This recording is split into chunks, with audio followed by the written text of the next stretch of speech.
ওকে, তো মাত্র একটি ডিম দিয়ে বাড়িতেই তোমরাও কি এরকম নরম তুলতুলে কেক বানিয়ে নিতে চাও?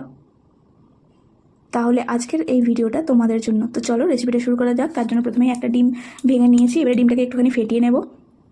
ডিমটা ফেটানো হয়ে গেলে এর মধ্যে দিয়ে দেবো প্রায় 3 চামচ পরিমাণে এখানে আমি চিনি দিচ্ছি। আপনারা চাইলে চিনির পরিমাণ কম বা বেশিও করতে পারেন। এখানে তারপরে আমি বেকিং পাউডার দিয়ে দিয়েছি। আবারও সমস্ত উপকরণগুলোকে ভালোভাবে এখানে মিক্স করে নেব। এরপরে এখানে উপর থেকে দিয়ে দেবো ময়দাটাকেও ভালোভাবে মিক্স করে নেব।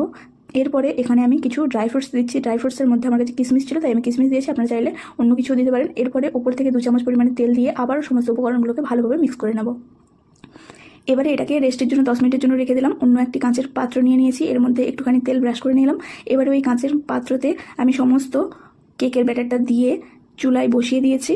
এবারে এরকম যদি কারোর ঢাকনা থেকে থাকে অবশ্যই একটা লবঙ্গ দিয়ে ওটাকে ঢেকে নেবেন। এরপরে দেখুন আমি মিডিলে একবার চেক করে নিলাম, কেকটা কিন্তু আমার পুরোপুরি রেডি। তো এবারে কেকটাকে কেটে আপনাদের কাছে দেখাচ্ছি, পরিবেশন করে যে দেখতে কতটা সুন্দর হয়েছে দেখুন, এবং কতটা নরম ও তুলতুলে হয়েছে। এটা কিন্তু মাত্র 5 মিনিটেই রেডি হয়ে যায়। আপনারা চাইলে এটা অবশ্যই একবার ট্রাই করতে পারেন, খেতেও কিন্তু খুব সুন্দর হয়েছিল। তো রেসিপিটা কেমন লাগলো অবশ্যই আমাকে কমেন্ট করে জানাতে ভুলবেন না। ভালো লাগলে একটা লাইক করে পাশে থাকবেন। ধন্যবাদ।